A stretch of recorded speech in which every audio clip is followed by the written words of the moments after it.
우리나라에서 사망사고가 가장 많이 발생하는 업종은 무슨 업종일까요? 많은 분들이 예상하셨겠지만 바로 건설업에서 가장 많은 사망사고가 일어납니다. 2022년 산업재해 관련 통계에 따르면 전체 사고 사망자 644명 중 건설업이 차지하는 비중은 341명으로 약 53%를 차지합니다. 두 번째로 큰 비중을 차지하는 제조업이 전체 비중의 27%인 걸 감안하면 유독 건설업 현장에서 일어나는 사고가 많다는 것을 알 수 있죠. 그래서 오늘은 건설업에 종사하시는 분들의 안전에 조금이라도 도움이 되었으면 하는 마음으로 건설업 현장에서 많이 일어나는 사고 유형과 그 예방법, 대처법에 관한 영상을 준비해봤습니다.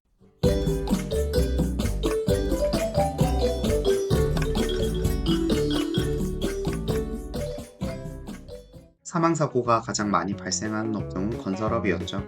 그렇다면 그 건설업 사고 중 가장 많은 비중을 차지하는 사고는 어떤 유형의 사고일까요? 바로 추락사고입니다. 전체 341명 중 204명. 건설업 현장에서 일어나는 전체 사고 중 상당히 많은 부분을 차지하는 사고가 높은 곳에서 떨어지는 추락사고죠. 그렇다면 추락사고는 왜 일어날까요? 추락사고는 보통 고소 작업 중에 발을 헛디뎌 발생하는 경우, 그리고 사다리의 버팀대 부분이 바닥과 맞지 않는 등 작업 환경이 불안정할 때 생기는 사고입니다. 추락사고를 예방하려면 어떻게 해야 할까요?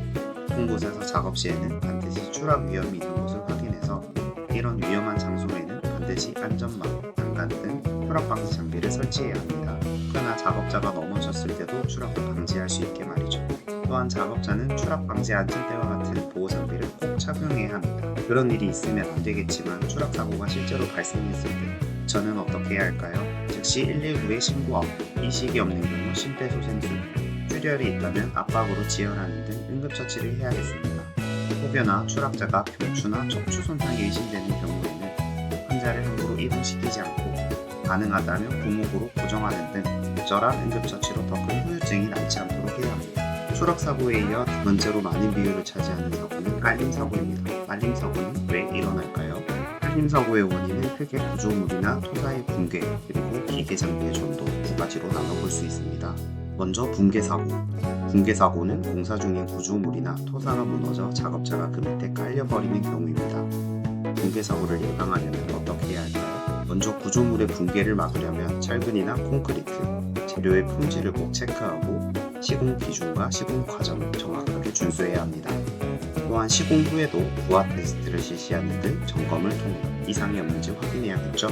작업자가 구조물이 아닌 흙이나 모래에 깔리는 토사 붕괴를 막으려면 어떻게 해야 할까요?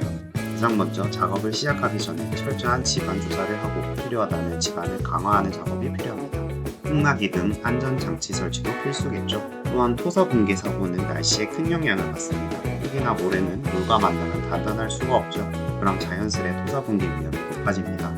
이렇게 비 오는 날 토사가 물과 섞이게 되는 것을 막기 위해 물이 흘러내리는 경로를 차단하거나 배수구를 확보하는 등 배수 시스템을 제대로 구축해야 합니다. 깔림사고의 다른 원인 중 하나가 기계 장비의 전도. 전도사고는 경사가 심하거나 기반이 약한 집안 등 작업에 맞지 않는 환경에 기계가 설치되거나 미숙한 운전이 원인의 사고입니다. 전도사고를 예방하기 위해서는 어떻게 해야 할까요? 반드시 기계 장비의 최대 하중 용량을 초과하지 않도록 하고 적재 시에 불균형을 이루지 않도록 항상 적재물을 균등하게 배분하고 어느 한쪽에 과도한 부하가 가지는 않았는지 점검해야 합니다.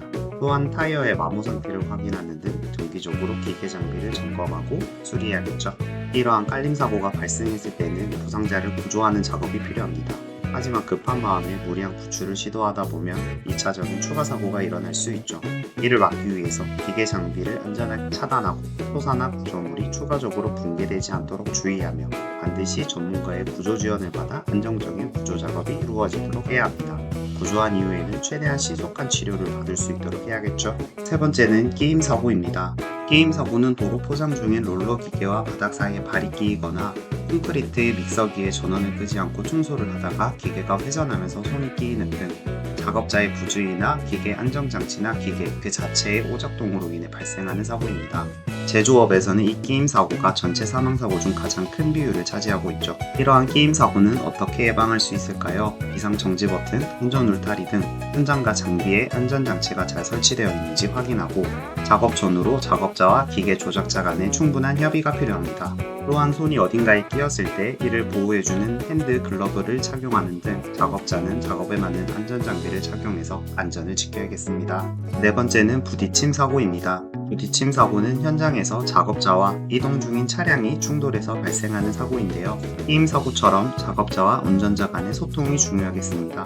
또한 작업 현장 내 차량 속도 제한 규정을 꼭 지키고 시설물 주변에 안전표지를 설치하고 충분한 보행자 안전 통로를 확보해서 부딪힘 사고를 예방해야겠습니다. 마지막으로 낙하사고입니다. 낙하사고, 추락사고. 낙하사고는 추락사고와 같은 게 아닌가? 추락사고는 사람이 떨어져 다치는 사고. 낙하사고는 물체가 떨어져서 그 낙하물 때문에 사람이 다치는 사고입니다. 엄연히 다른 사고죠.